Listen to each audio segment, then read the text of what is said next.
All right, thanks Ryan for the introduction. And yeah, like you said, this is the this is the sixth and final webinar for the Green Infrastructure for Municipalities in New York's Lake Champlain Basin. So this is the fourth and final typical environment that we're going to be looking at, the building development environment. So building footprints, rooftops, that sort of thing. We're lucky to be joined today by Madison Quinn from the city of Syracuse and the Save the Rain program down there. We'll give you a little bit more information on Madison in a little while. She's going to be presenting a really cool case study from an arena down there. But first off, we're just going to start talking about this manual. If you haven't already, download the manual that we created. You can find that at that URL at the top of the screen. I think you guys can see my mouse, so there's your URL. You can also view all of these past webinars on YouTube. They're hosted on the Lake Champlain Basin Program's YouTube page. So it's at this URL here, or honestly just search Lake Champlain Basin Program YouTube and you'll find it very, very quickly. So to introduce our topic today, what we're really talking about is how green infrastructure manages water close to the source. So the closer to the source you can manage this water, the better. Typically, you don't let it accumulate into, channel flow, a larger volume, faster flowing water. And buildings are really the top of the drainage in many cases. Think of them as the top of the mountaintop in the watershed. So that's where you want to start to try and capture that water. And what we're really trying to do with rooftop runoff is we want to capture it. We want to divert it from any sort of storm sewer or sanitary sewer especially. And we also want to reduce the volume that's going to flow off that roof. So you can see with these three quick examples here, we've got a means of capturing via rain barrel or larger practices like that, or cisterns. We're diverting it here. So rather than this downspout going into the stormwater sewer, or even worse, into the sanitary sewer, it's getting diverted into this nice looking little rain garden right here, which is going to soak up a lot of that water. And then we have the example of a green roof, where a lot of that water is going to get captured in the soil and the vegetation that's planted on the top of that roof. It'll get held there like a big sponge, and it'll get used up by the plants and evapotranspirated back into the environment. So less of it's going to come off the roof. So those are really the three biggest goals with rooftop runoff green infrastructure practices. So we've got a quick poll question here. Do you have any building related green infrastructure in your town or city? So if you want, you can just type the answer or type what you have in this chat box over here on the side of the GoToMeeting. And that'll give you, we can talk about that if you want, or ask specific questions about it. But anyway, we'll kind of keep it moving along here. So I'd like to talk about a couple issues that we often see related to building development, stormwater issues. So some of the common issues that we have are nutrients. And so what we end up getting on rooftops are nitrogen deposition. So this can come through anthropogenic sources. So we've got car exhaust, factory exhaust, in the form of NOx. That's really what we're more concerned with.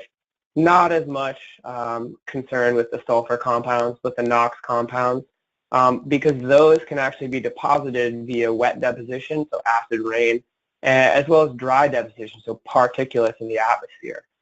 So those will accumulate on rooftops. You can see they're accumulating in the trees here, but imagine that replaced with roofs, and then you just got a lot of this nitrogen deposition occurring on these rooftops that's not going to get used up by any plants like it would in this more natural cycle. We also have organic deposition, which has phosphorus in it. Phosphorus is one of the main building blocks of plant cells and really all organic matter cells. And so anytime you get this deposition on rooftops that's not breaking down, getting reincorporated into vegetation, you basically just got a source. And so typically that's stuff like leaves and branches, things like that. To some degree, bird poop is another source, although probably not as important as leaves. That's a more common one. So that's basically your sources for nutrients. And so normally when those things would fall on the vegetated ground, they wouldn't be a problem. They'd be taken up by plant matter. But since they're falling on roofs, there's no plant matter on a roof typically. those are going to get transported downstream pretty quickly. The other common issue that's associated with rooftop stormwater are temperature increases. And so essentially what we're looking at here is, you have these dark rooftops, you got the sun beating down on that roof, and over time that rooftop temperature increases. Then all of a sudden it rains on that roof. That water is going to warm up by contacting that hot roof, and that's going to run off. So if this is getting piped directly into a stormwater system and then down into a stream, that's going to have temperature effects on that stream. That's going to affect cold water species. I'm no stream biologist, but one that I can think of right off the bat is trout. They're a cold water loving species, and so when you start to dump a lot of warm water into these streams where they live, they're going to move out pretty quickly. So this is definitely a big effect on stream ecology and stream dwelling species. So that's another effect of rooftops. Then we have a pretty obvious one with flow increases. You can see basically this is the classic hydrograph. We've probably all seen this quite a bit. Pre-roof development, the peak flow is not as high and it tails off fairly slowly. With post-roof development, you've hardened a lot of surfaces. It's not getting soaked up by the ground or by vegetation. So it's peaking much, much higher. There's a higher volume that's running off. And so it's getting there faster and it's tailing off a lot faster. So this is basically going, if in the case where it's draining directly into a stream or a storm sewer system that's going directly to a stream or other water body, you're going to have a lot of flow variation, which is going to lead to a lot of scouring, potential flooding, channel change, that sort of thing. So it's going to mess with the natural hydrology of the stream. That's going to have an effect on the stream-dwelling species and that stream ecosystem. So we want to try and guard against that by trying to return this post-roof development peak flow back down to here somehow. And there are a bunch of different ways we can do that. So some of the challenges and opportunities that we face when we're doing this work are integration with architecture and structural engineering. Architects and structural engineers are great at what they do, and they come up with a lot of interesting ways of building buildings. They're not necessarily focused on stormwater management. That's not really something that they're thinking about constantly. So what we really need to do as municipal officials or stormwater designers or public works professionals is we need to ensure that design professionals work together early in the design process. To say, hey, this is a really great structure you've come up with. How are you managing the water that's going to fall on the roof? And 9 times out of 10, you'll get a blank look.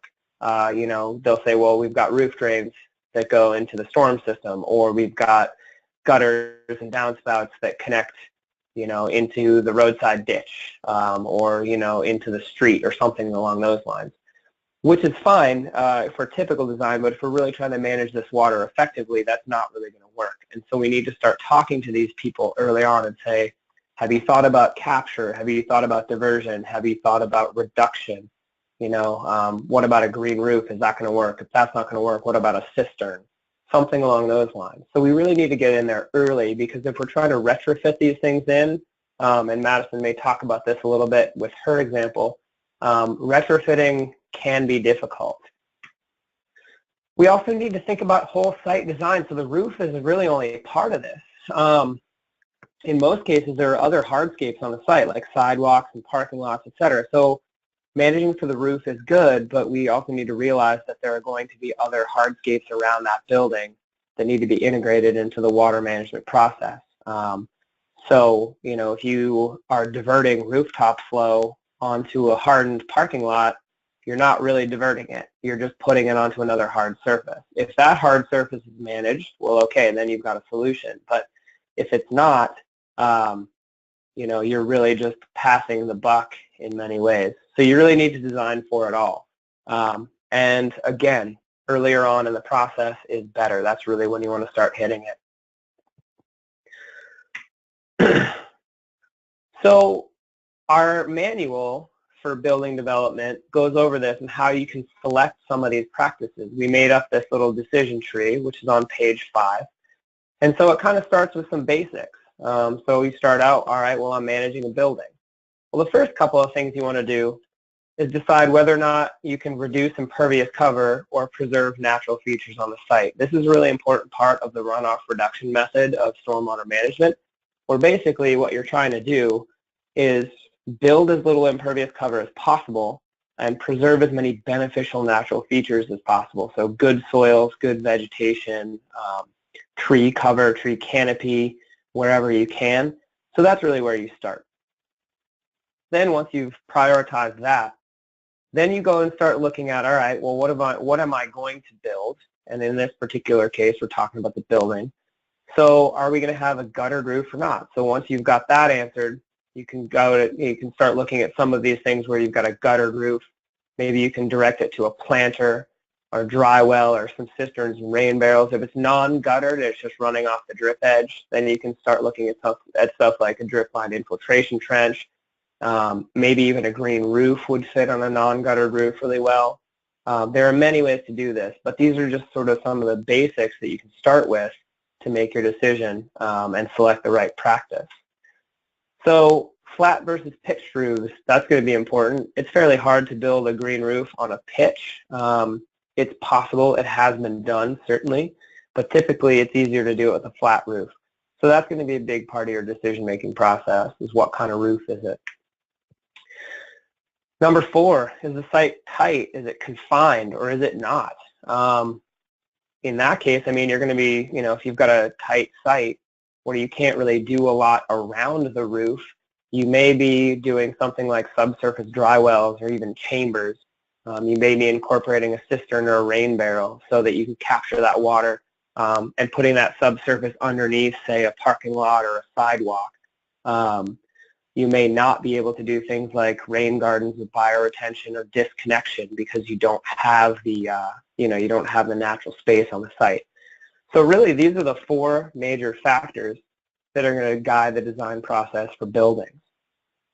So once you've gone through this process and you've got a basic idea of what practices you might use, then you can start looking through the rest of the manual and looking at some of the practices that we've outlined. So we have a whole appendix on practice selection. And so one of the first ones that I'm going to talk about here is green roofs. Green roofs are, fairly basic in many ways, although the devil's in the details on these ones. You've essentially got a substrate, so some sort of soil. There are many different ways of doing that. That sits on top of a waterproof and a root-proof membrane underneath that soil. So basically, you're maintaining the water tightness of your roof. You're also making sure that those roots can't sneak down through your shingles or whatever you've got up there and cause leaks into your building. And then it just sits on top of the roof surface. So on top of that little layer cake of waterproof and root-proof membrane and some soil, then you put some plants. And these are fairly specific. Not everything is going to survive on the top of a roof. It's a fairly harsh environment. It's sunny. There's no shade. It's often really windy. And also you've got very shallow soils. Typically there are 2 types of green roofs, extensive and intensive, and they both have sort of different soil depths and considerations. But for the most part, it's a fairly shallow soil substrate unless you've got a really strong roof. So you're going to have to make some decisions there as to, what can we build on here? How thick can the soil be? But as far as the plants go, typically what most people use are sedums, which are a succulent which really thrive in sunny, harsh environments with intermittent watering. So on the benefits of a green roof are really that it reduces the runoff volume. So that soil and all those plants will absorb a lot of the water. So rather than it hitting that hard surface and running off immediately, it gets stored like a sponge and then released slowly over time. So the sponge kind of dries out slow versus running right off the hard surface. It can also reduce temperature effects. You've gone from a black roof to essentially a green roof, so it's not going to soak up as much heat. There still may be some temperature effects, but they're going to be lessened by this, especially because a lot of that water is being passed through the cooler soil before it exits the roof, if it exits the roof at all. And thirdly, they can be an aesthetic improvement. There's, not a whole lot that's really attractive about a hot black rubber roof. However, when you've created this nice green roof, you can then start to think about, oh, well, maybe we've created a benefit. There's a terrace here. Now we can have some tables, some seating area, that sort of thing. The Burlington Airport in Vermont actually has a green roof with some limited seating, although it's fallen on hard times in recent years, so the seating is somewhat compromised. But it is an example of how you can aesthetically improve what was basically a dead space into something that might be a good public congregation space. So if we're going to talk about another good practice, this one is more about capture versus reduction necessarily, but cisterns and rain barrels. And they're essentially the same thing. It's a question of scale. So what we've got here is just a quick illustration of a rain barrel. These are sort of a typical like 55, 60-gallon barrel. Route your downspout into it. Got a sealed top. A lot of people think that rain barrels are basically just breeding grounds for mosquitoes, but if you seal off the top and put the downspout in it directly, they're not going to be able to get in there effectively and they won't be able to breed. So it's going to basically prevent that. And then usually you have a little outlet of some sort to a hose. So in this case, it's just a simple faucet. This is gravity fed. There's no pump system here, so you just elevate it and it works via hydraulic head. And then there's an overflow to the yard, so you can either overflow to the yard, another rain garden, or another rain barrel. So you can actually chain rain barrels together if you want to get more storage. A cistern works very similarly, but can be hooked into things like roof drains or downspouts. They can be buried. They're typically larger. Obviously, if you're burying them, you're not going to be able to gravity feed water out to irrigate anything or to reuse it, so you're going to have a pump system. I believe you can see the pump system right here. There's usually a little bit of a float valve to keep track of the water level and to pump that water up for reuse. And this picture here is actually from the city of St. Albans in Vermont, where they installed a cistern at the town garage for truck washing. And it's actually saved them quite a bit of money, and as far as I can tell, they like it pretty well. So that's an example of how they can realize some cost savings through water reuse. They're reducing the runoff, so rather than just running right into the storm sewer, it's getting caught first, and most of it's being used. Some of it in big events might run off, but that's the way it goes. And then you get some pollutant filtering. In the case of a rain barrel where you're watering a garden and that sort of thing, any nutrients that accumulate on the roof or any trash or anything like that is going to be filtered out by the plants or by the rain barrel itself. In the case of this cistern at the city of St. Albans, they're actually washing trucks with it, and then once they've washed the trucks, that water goes to the sanitary sewer treatment facility. So that's definitely getting more treated than most stormwater, or at least more formally treated than most stormwater would be. One of the simplest things you can do for rooftop runoff is to disconnect it. So rather than run this downspout directly into the storm sewer or the sanitary sewer, as was the case in many communities for years and years, you simply just cut that connection, put an elbow on the pipe, and run it out into a vegetated area, ideally a depressed area. This one's a little bit sketchy in that it doesn't really seem to have much of a depression there. So it seems like in larger flows, the water might just bypass right onto the sidewalk and then out into the storm system or sewer system. So maybe it would have been good to build a little bit of a rain garden there, something like that, something along these lines here where you're seeing this depressed area with some amended soil. Water runs into that. But it's better than running it directly into the sewer system. So, it's a good start. And the benefits of disconnection are that it does do runoff reduction, which is especially helpful in combined sewer areas. It does filter out some pollutants, and it's good irrigation for lawns and gardens. So although we don't need a whole lot of irrigation this year, that's for sure, at least up in the Northeast. Another thing that you can do in tight, confined spaces is a stormwater planter. So this is kind of similar, essentially running rooftop runoff into a stormwater planter. The soil and the plants are going to store a lot of that water just like a green sponge and then evapotranspirate it. Sometimes these are completely lined, so think of it as a bathtub with plants in it, and then when it fills up, it just overflows. In this case, you can see there's drainage indicated, so it's actually not really lined. It just flows down through the soil in here and then goes out the drainage at the bottom. it's going to reduce the runoff to some degree, and it's going to filter out, the few pollutants that are generally in rooftop runoff. But it's not necessarily going to infiltrate water into the ground, and that's sort of important with stormwater planters when putting them next to buildings. If the foundation is questionable at all, like it might allow water into the foundation, they probably shouldn't be infiltration practices, just temporary storage practices. So that's another thing. Stormwater planters are another thing you can do in tighter sites for rooftop runoff.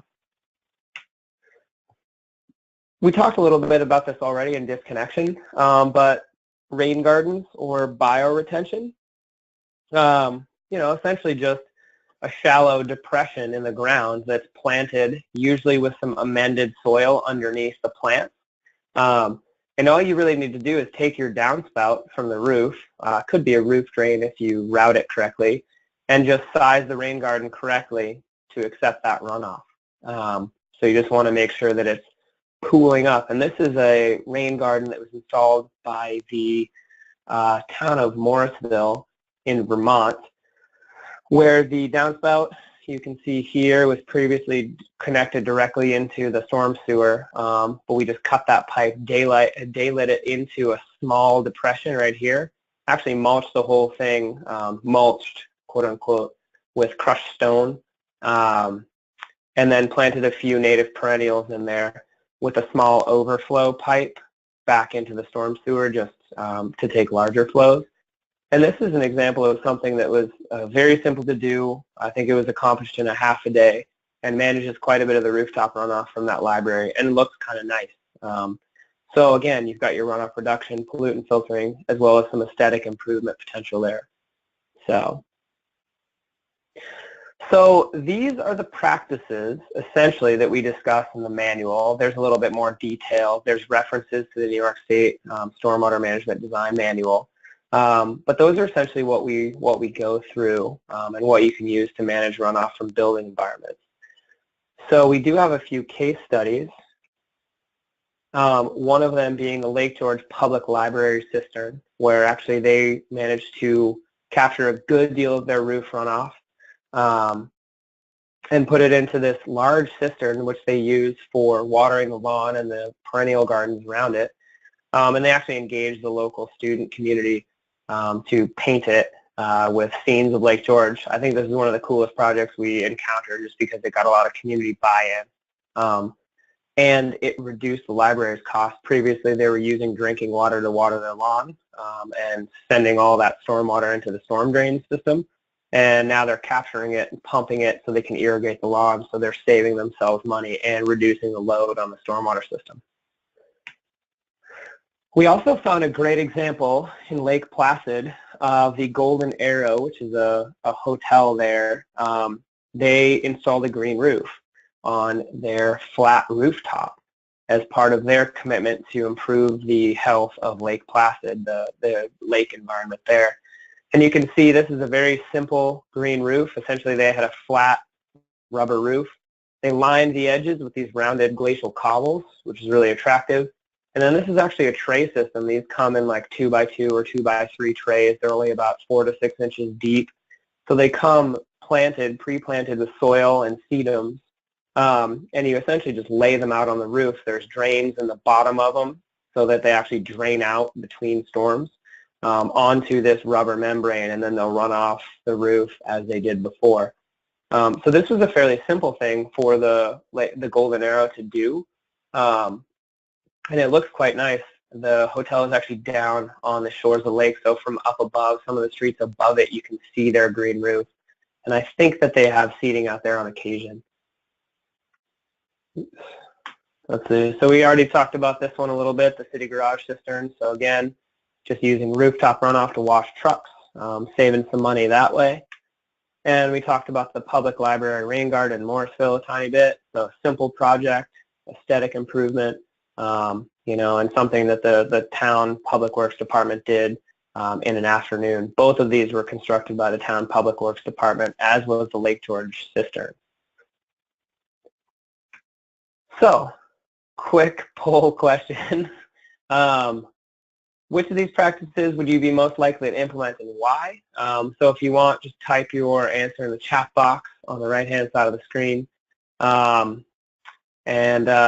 it's just kind of a little bit of information for us to have.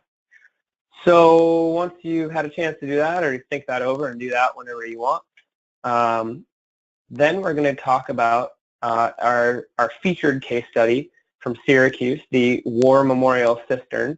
And speaking about that today will be Madison Quinn. We've already mentioned her a couple of times. She's with the program Save the Rain, which is focused on the combined sewer area in the city of Syracuse, although it does go beyond that in certain cases.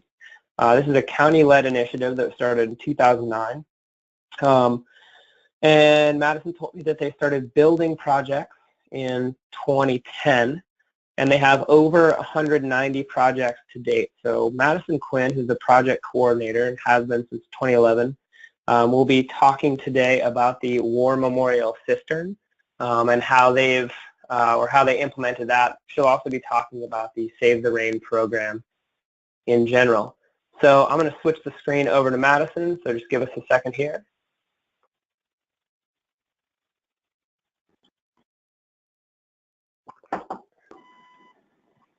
Okay. Can you hear me? We can hear you. Hi, thanks for the great introduction, Dana. As Dana said, I am the project coordinator on Onondaga County's Save the Rain program. And just a quick overview of some of the things I'm going to talk about. The most of my focus is going to be on that War Memorial project, but I'm also going to give you kind of an overview of our program and some of the different types of projects and some of the benefits of the projects that we've seen here in Onondaga County. Just to give you a little context of where Onondaga County is, and the city of Syracuse, which our projects are focused in. We're kind of right in the center of upstate New York, and we have this great lake, or not Great Lake, but a wonderful little lake called Onondaga Lake that's had a sort of troubled history, and we've been working to clean it up. The maps on your screen here, obviously New York State, our county, and then that breaks down to the city of Syracuse and all the neighborhoods within the city of Syracuse, and then the map on the right is our different CSO sheds, so our combined sewer overflow areas. We've been working to mitigate combined sewer overflows using a combination of green and gray infrastructure, which I'll be talking about today. So just a little about Onondaga Lake, our receiving water for our largest treatment plant, and lovely community asset. There's a park along the lake. We're working on building a trail around it. It's not a very big lake. It's only a mile wide, 4.6 miles long, but it's seen a lot of action over the years. There's actually been a cleanup happening. Honeywell has been cleaning up the industrial contamination of years past, and we've been working on improving that water quality. So that's really driven a lot of our regulatory concerns, and all of the work on Save the Rain has made this lake a cleaner lake. It's the cleanest it's been in about 100 years. So just to give you a little background, when County Executive Joni Mahoney came into office, she was running for office while there was a lot of controversy about the solution to cleaning up our combined sewer overflows. The previous plan was to build more regional treatment facilities, which the community was not very supportive of. There were a lot of environmental justice concerns. And County Executive Mahoney wanted to find a better way to meet our environmental goals, improve our water quality, manage our rainwater, reduce combined sewer overflows without building more treatment plants on top of the community. So we found this combined approach of gray infrastructure and green infrastructure. So we do have some gray infrastructure to convey water, to store it. We have some large underground storage facilities to store water during wet weather events, heavy rainstorms, but also this whole portfolio of green infrastructure projects. So we have that combination that comes together to make the Save the Rain program. And as Dana said in the introduction, we do have over 190 projects completed to date. We have several more underway now, and a whole variety of different green infrastructure technologies, project sizes from like small community rain gardens to huge you know, green roofs and larger projects like the War Memorial Cistern System I'm going to talk about, and land ownership as well. We have both public and privately owned properties that we're working to install green infrastructure on, or to incentivize the installation of green infrastructure. And we're about 130 million gallons of water runoff we're capturing annually through these green infrastructure practices.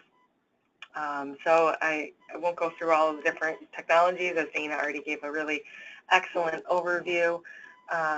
And this is just a sampling of some of the different projects around the city of Syracuse that Onondaga County has helped to implement, some green streets. And we have a really robust tree planting program, as well as some constructed wetlands, rain gardens, big green roof on our on-center convention center, porous pavement, rain barrels and cisterns, of course. The parks, we've done a whole bunch of different parks projects. I think green infrastructure is a great opportunity to invest your stormwater management money, or ours comes from our sewer use fee, but we're able to use sewer dollars to improve parks, which is a really great resource for the community, adding green spaces, adding the green roof we have on our county-owned zoo. We have the elephant barn, has a green roof. We've got a recirculating wetland system at that same zoo. We've got rain gardens at several parks, soaking up rainwater from the sidewalks and from the parking lots. I had to give a shout out to our green park at Lewis Park, which is also included in the manual, as Dana discussed. So definitely check out that manual. It's a really excellent resource. Here's some construction photos. We've done porous pavement basketball courts in these several parks. We've done 5 different parks in collaboration with the Jim and Julie Boeheim Foundation.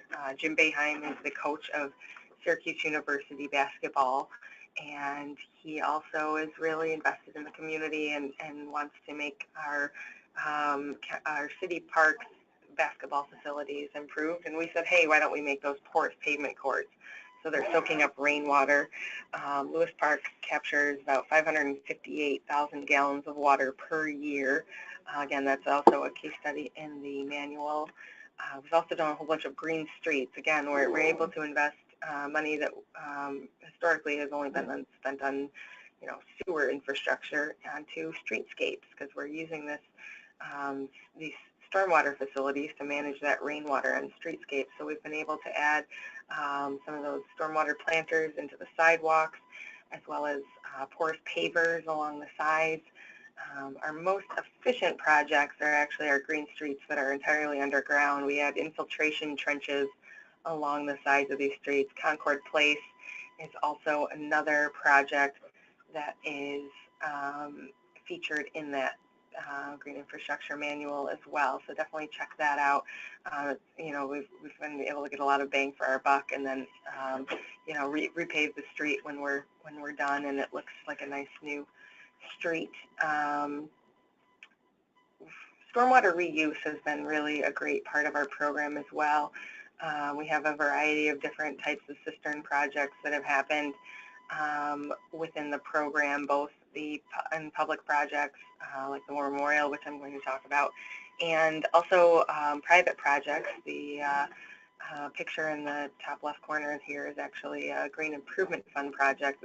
We offer grant incentives for private property owners, businesses, and nonprofits to install green infrastructure in their facilities and capture rainwater for us. We also have a really great public outreach program with the rain barrels. We've given out about 2,000 residential rain barrels to community members who want to save the rain at home. And we have a fun event in every spring. We have students from local county-wide schools to paint rain barrels with their own designs and display those at the zoo. And then we have a nice little ceremony, and everybody gets to vote, and we award winners of the rain barrel art contest. So it's a really great public outreach tool as well. It's a great public engagement tool. Of course, the War Memorial Cistern is one of our marquee projects. It is also featured in the manual, and it's really been one of the projects that we've gotten the most sort of media attention, as well as recognition, kind of by other municipalities, other owners of arenas and facilities that want to replicate this in their own facilities. It was a project that came to being under what we called Project 50. In 2011, actually right when I was getting involved with the county, when I first started working with the county, County Executive Joni Mahoney announced in her State of the County address that we would advance at least 50 distinct green infrastructure projects in the calendar year. And to this point, we had only done a handful of projects, maybe 10 or 11 projects, kind of pilot projects, some parking lots and things like that. And the county executive really wanted us to ramp things up and really have a banner year. So we actually exceeded that and did 60 projects in that calendar year. And some of them were really tremendous, both stormwater management projects, but also great publicly visible projects like the War Memorial. So we have kind of a schematic here to give you a lay of the land of the project. There are 3 different receiving tanks in the basement of the War Memorial. It is a historic building, so we couldn't do a green roof on top of it or anything that would alter the character of it, but this is a really great solution, capturing the rainwater from the roof of the building. And first it's stored in those receiving tanks, and then goes to the main storage tank, and it's filtered. We have you can see the pump filter there, you know, pressure filter, their water quality monitor panel. Again, we are using this to make ice for our Syracuse Crunch hockey team. So we have to make sure that it's, you know, properly filtered and disinfected. We use ultraviolet disinfection, and then pressure tanks, and they make it into hot water for the Zambonis, and we're actually saving energy as well. So one of the kind of ancillary benefits we weren't even expecting is that we're keeping the ice at a higher temperature because there's less total suspended solids. So we're able to save energy by not having to lower the temperature as much, and as well as, you know, keeping that water out of the sewer system, so preventing combined sewer overflows, and using less potable water to make the ice. And we're told the ice actually freezes harder because of the total suspended solids being lower, and it freezes clearer. So the sponsors under the ice with their logos really like how nice and clear it is, and the players have said they really like skating on it because it's a harder ice, and our team has been doing quite well, actually. We were in Calder Cup finals last year, or this year, last season.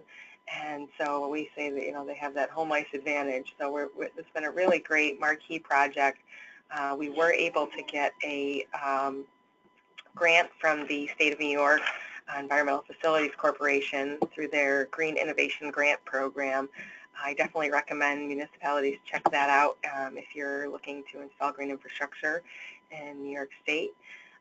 We were able to get a $712,000 grant to help fund this project. And as I said, it's been a really great public outreach opportunity as well, because, you know, we give tours of the facility, and we've been able to feature it at several Crunch games. So the hockey fans get to learn about the fact that their players are skating on frozen rainwater. We've been able to, you know, feature some fun facts on the scoreboard, and have our favorite mascot, Ronnie the Raindrop, go out on the ice and in between periods. And we even have the Save the Rain logo you can see under the ice to really, you know, get that message out to the community about what we're doing to improve water quality.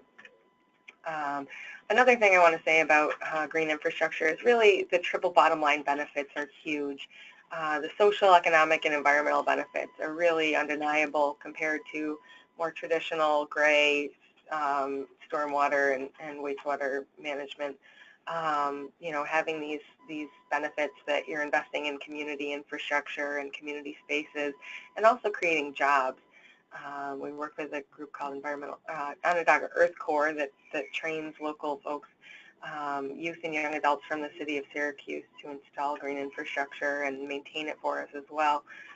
So there's definitely economic and social benefits. In addition, there's a lot of collaboration between municipalities and public and private partnerships As I mentioned, our grant program, which helps to stretch those dollars. You know, we're investing sewer money basically into other projects because we want to make, you know, have less stormwater runoff, but it also helps folks install new parking lots or roofs or landscaping. And, you know, the societal benefits of streetscape revitalization and park improvements have definitely been shown that, you know, it creates a better quality of life. And the educational opportunities have been huge as well. We've got visitors to our zoo and schools and public facilities where we have this green infrastructure installed, and they're able to learn about it and about stormwater management, which most people don't ever think about where stormwater goes when it, you know, unless it's flooding the street, you don't think about where it goes. And as I said, green jobs is a huge thing. You know, building more treatment plants wasn't going to get us a lot more jobs, maybe 1 or 2 more operators to install or to run the additional facilities, but installing and maintaining green infrastructure has been a tremendous opportunity, as I said, to work with groups like Onondaga Earth Corps and to train local people to be involved and help us maintain these green infrastructure practices.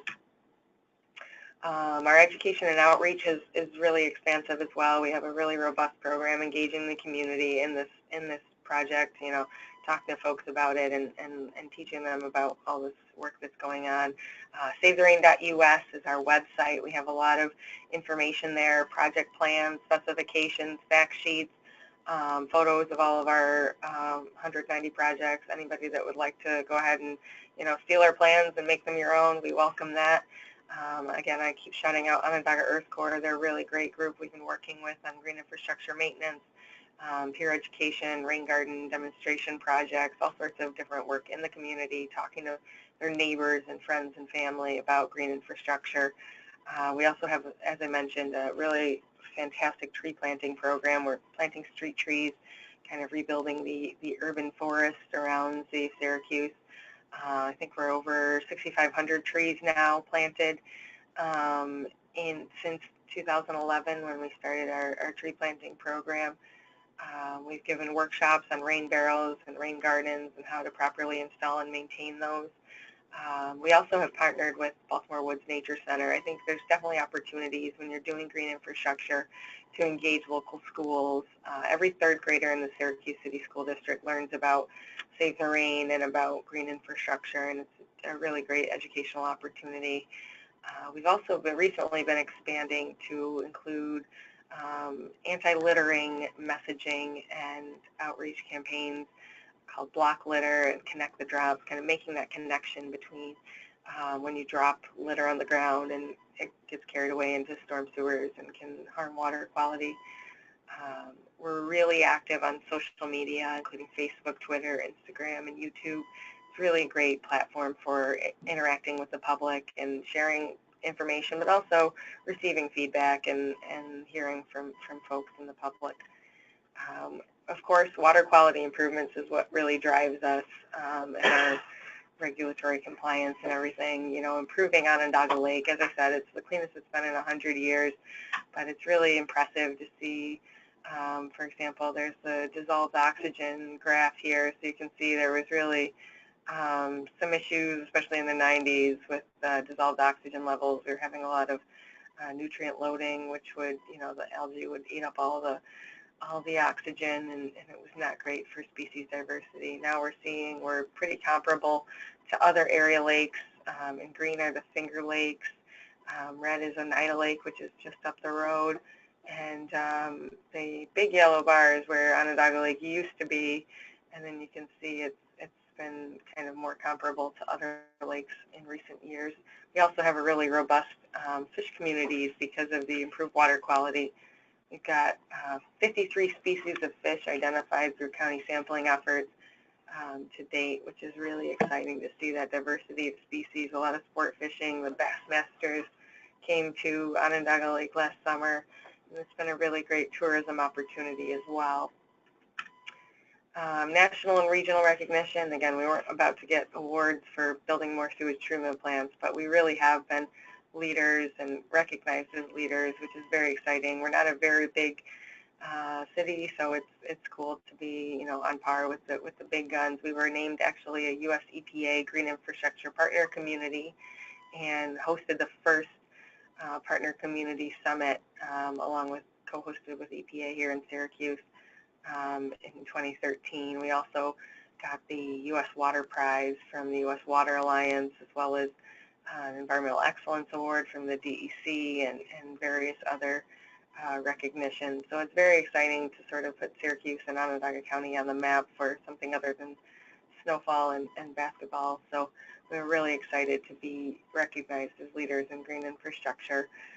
And with that, I think we'll open up to questions, I think for both me and Dana, but thank you all for listening, and we welcome any questions. All right, thanks, Madison. Do you want to hand the screen back to me? I've just got a couple little final slides here. Yep. All right.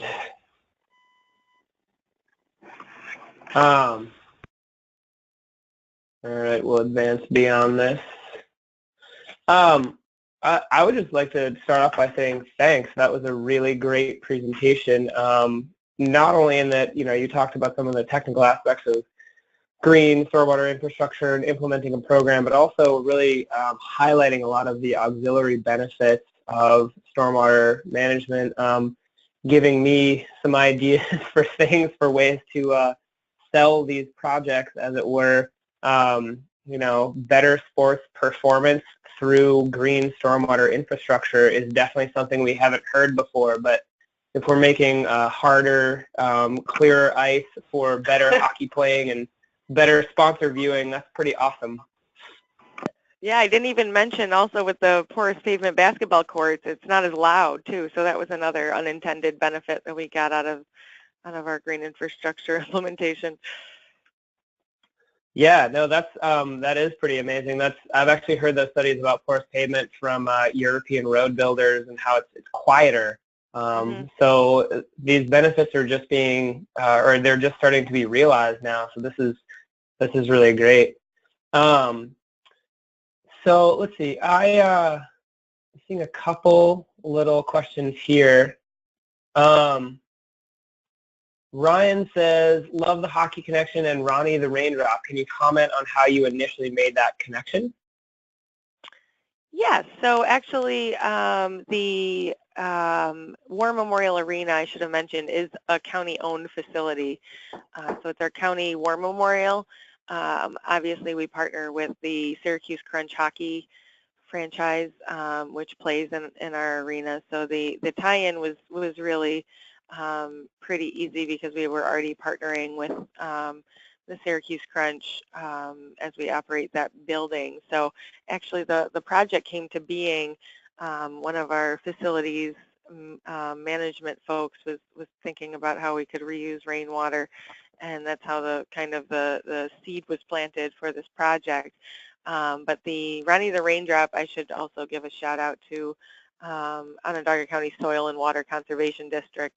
We actually borrow Ronnie from them for all of our mascot needs, because mascots, it turns out, are very expensive to own mascot suits. So Ronnie does make special appearances at a lot of our events, and he's been very popular. He's also in the St. Patrick's Day Parade every year.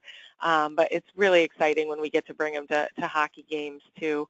And the Crunch have been a great partner to work with, and coordinating all of that, and being able to have Ronnie be a real visible presence at a hockey game, about once a year. And it's been really fun because of course the little kids and families really, love to see Ronnie there, and it's a good attention getter. Yeah, no, that's awesome. So Dave had a couple questions. One question was regarding the arena, and the question is, what happens to collected rainwater during the non-hockey season? And then there's another general question for you as well, just if you can discuss sort of briefly the winter management and maintenance for the green practices, in particular some of the street practices. So maybe answer the arena first and then maintenance. That's a great question. Yeah, so when we're not making ice with the rainwater, we are still capturing it. It's used for other maintenance purposes, watering plants and laundry and that kind of thing. It is all filtered and disinfected, so it's usable for most non-potable purposes. So we have found other ways to use it around the facility and the grounds as well. So yeah, we still want to be reusing water even if it's not hockey season like right now. Although we've been getting a lot of rainwater this year, so irrigation again isn't that big of a concern this year. Yeah. If we do have too much water, that we can't reuse, we usually wait until a dry period and then can release it to the sewer system. We do have tie-ins for all of our green infrastructure projects to be able to drain them if we get more rain than they can handle. We're able to flow that back into the sewer system if needed, but that's usually in the case of very heavy rain. As far as the winter maintenance, that's a really good question. It depends on the different types of technology. Porous pavement, you actually need less salt on the porous pavement, so a lot of that is about educating the folks who are maintaining parking lots and areas with porous pavement, because the water sinks down into the ground. When it melts, it doesn't refreeze on the surface, so you don't get that black ice, but you don't need to have that huge layer of salt, which can actually kind of scour the pavement and not be as good for the durability of the pavement. So a lot of that is about educating the boots on the ground there. But with the green practices like the planters in the sidewalk, the rain gardens we've built right into the streets, some of that was a little bit of trial and error as far as what plant selections can really, survive especially we salt our roads around here. So the salt load from road runoff in the winter can be substantial. So we do always put a 1-year maintenance period on all of our plantings. So the contractor is still on the hook to replace anything that doesn't survive the first winter. So things are not planted properly, or if like a whole species dies off, that's built into our contracts. So we've definitely had some plants that we've moved away from because they just couldn't handle the salt load. I don't have them on the top of my head, but if anybody has questions, you can certainly email me, and I'll hook you up with our landscape architect that helps with plant selection. But there's definitely some things that we've learned over the years as far as what holds up for the winter and what doesn't. Again, with porous pavement, we also ask people to lift their plow blade up an inch or add a rubber tip to their plow blade so it doesn't get caught up in the pores and scuff them. A lot of people, when we were first starting this program, asked like, oh, does this stuff work in the winter? And actually, University of New Hampshire has done a lot of research on that. When we first got started, we consulted with them about porous pavement in cold climates. I think that's all on our website as well, all sorts of presentations about that. But they do hold up really well because most of the water is really going down below the frost layer.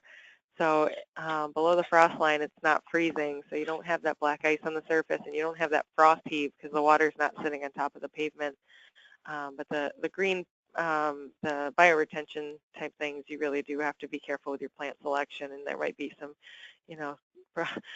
some trial and error. But all of our specifications for all of that is also on our website, savetherain.us. Awesome, thanks. Yeah, I'll probably be hitting you up for that plant list because Vermont tends to use a lot of salt as well, and so it's very frustrating to see a beautiful rain garden turn into a brown and dead rain garden after the first winter because of salt damage. So yeah, that's a tough thing for sure. This has been really great. We're kind of drawing to the end, so I'm gonna just sort of use my last little minute here to do a quick summary, and then Ryan's actually going to do a little bit of a wrap-up as well. So in summary, managing building runoff is important in reducing flows to other infrastructure, as we've seen, especially through that last case study from Syracuse. And reusing rooftop runoff can save money. So we just learned about how, the War Memorial Arena no longer has to purchase water necessarily to make ice. And they're actually saving energy by filtering their own rooftop runoff and making better ice than they were before. And it's important to involve design professionals early in the planning process. So, you know, in many cases, we're in a situation where we're retrofitting practices, but if we can design these things from the beginning, we can oftentimes save money, frustration, headache, etc., and come out with a better product overall, although retrofitting certainly still does work. So just to conclude my slideshow, I'd just like to say thanks for listening, and be sure to look back in our video archives for webinars you missed, and certainly download the manual and use some of the resources that we list in there. Ryan, do you want me to hand the screen back to you, or do you just want to do a quick wrap-up audio? No, I don't think I need to use the screen. It did look like Dave had one more question. Do we have a minute or two to field that last question? Oh yeah, it says, does Syracuse use any of the cool structural soil stuff from Cornell and other places? So that'd be a question for Madison. Yes, actually, structural soils have been a big part of our project designs. I think we have our soil. I'm not sure if it's from Cornell, but we have our soil specifications on our website as well, savetherrain.us. But yeah, structural soil has been critical for some of our Green Street projects and things like that really creates a much better project design. Yep, that's a great question. Are you using those with a lot of your tree plantings or everywhere? Yeah, actually a lot of our tree plantings, we've also done sort of like enhanced tree plantings. In addition to structural soil, we've done some cool stuff. These product called Silvacells. There's like kind of creates a matrix to prevent soil compaction of you know, with street trees. A lot of times all the pavement surrounding will compact your tree roots and cause plants or cause trees to die at a relatively young age and not be very healthy street trees. So that's another cool thing that we've been able to do to help make much healthier street trees. So yeah, all of that really contributes to much better planting, especially, I mean, we're working in a very urban environment with really interesting soils. So definitely have to bring our A game, because you never know what you're going to find when you start digging. I've actually heard landscape architects refer to some of those street trees that are planted in compacted urban soils as put and takes. Where you put them in, you leave them for 7 to 10 years, and you take them out when they die. Yeah, so we really want to prevent that from happening. So we've worked really hard to make better tree planter designs and better you know, health for those street trees and ability for those tree roots to expand, so we can get nice healthy crowns above ground too. Yeah, absolutely. Well, all right. Yeah, thanks, Dave, for that question, and thanks, Madison, for your answer. And as far as things go, I'm concluded. If Ryan, you want to just give an overall wrap up? Well, I just wanted to thank Dana and Madison for their presentation today. I learned a lot and picked up a few ideas as a homeowner for managing stormwater, and also really appreciate the great outreach example that you had there, Madison. So thank you for that. And then also just wanted to thank Dana at Watershed Consulting Environment, and also Dave there at Hirschman Water and Environment for their work in putting together the manual, which we're really pleased with, and also organizing these webinars. I think they've really been great. So we do appreciate their work, and also the work of all of the other guest presenters over the course of these 6 webinars. So that's it. Thanks very much. I guess I might also reiterate, as Dana said, that you can get these videos from our website in the media center portion of lcbp.org. And with that, I think we're good to go. Thanks, everyone. Thanks, Ryan. Thanks, Madison. Thank you.